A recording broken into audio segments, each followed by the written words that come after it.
third Mustang GT. Doing some work on it.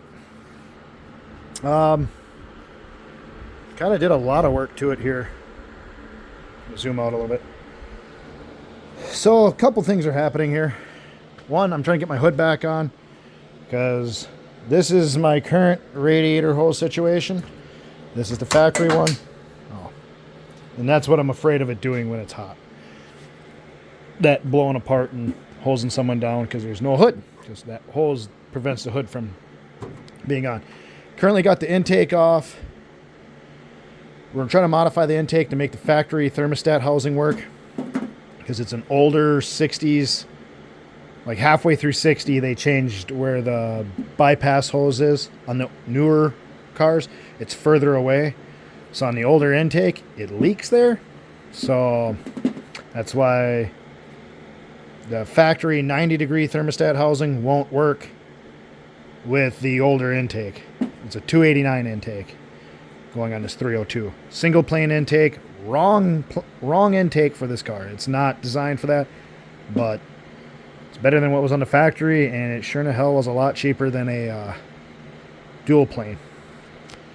Then, as you see this whole cluster of a mess going on, I'm also doing a heater core. Now, that's not why all this is ripped apart, but the heater core I got from Napa,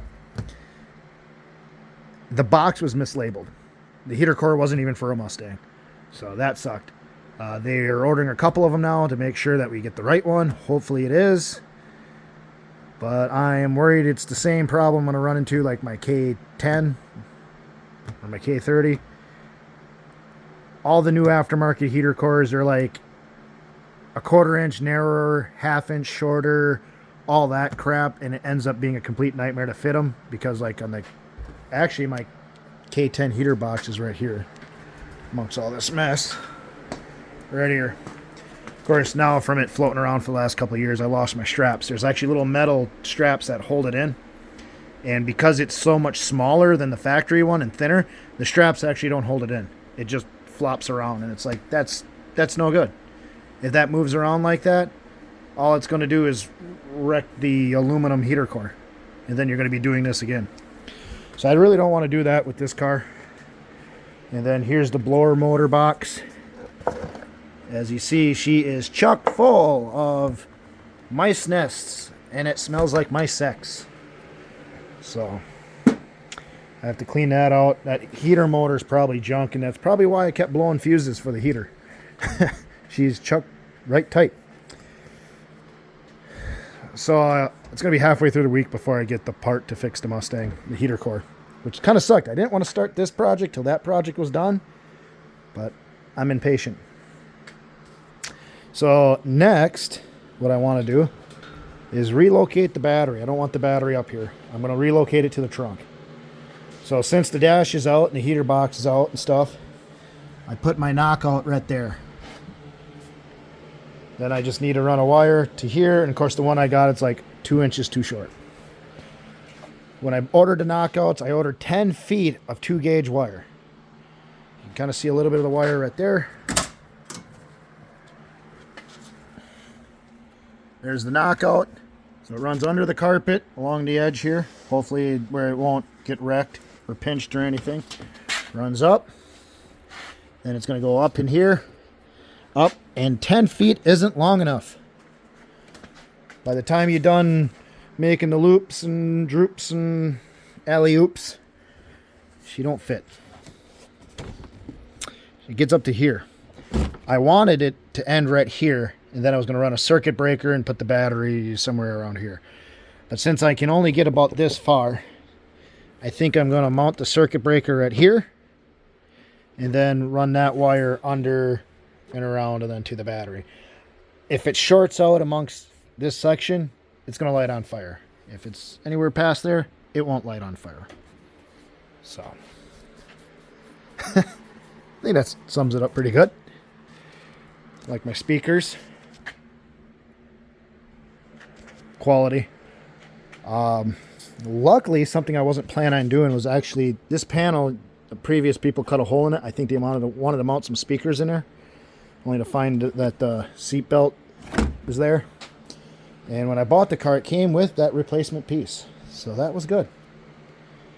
I also got my gauge bezel for my 2 aftermarket gauges.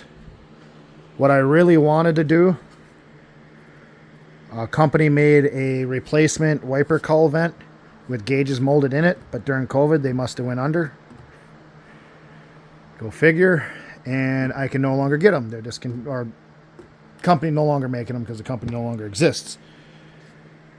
So that sucks, because that's what I really wanted. That's why I got like waterproof gauges. So, because I figured that would look cool, have the gauges out there, hood mounted tack, but ended up not happening. So instead I'm going to mount them where the clock and the other part was, like the little image of the car. It tells you the door's open, low fuel light. Yeah, don't need that. So yeah, a little update on the Mustang. Kind of bothers me it's all tore apart. But oh well. Hopefully by next weekend this thing will be back on the road again. So right now we're getting like 1.5 inches of snow, so 2 inches, 3 inches, somewhere around there. So not a big hurry to drive it because, well, no fun in the snow, and it's no fun with no heat. So pretty soon she's gonna have heat. It's gonna be nice. Not that I'm gonna drive it when it's super cold out, but it'll be nice when you're cruising around 11 o'clock at night on your way home from the drag strip or something, car meet, who knows. And it's a little chilly out. It'd be nice to be warm, and to keep the condensation off your windshield. So quit breathing on the glass. You're fogging it up. That's not fog. It's condensation. That's an older YouTube video for you guys. It's condensation. It was really funny back in the day. Now it's just for dumb. Yep. There's the Mustang. The Mustang GT. Built by Bird.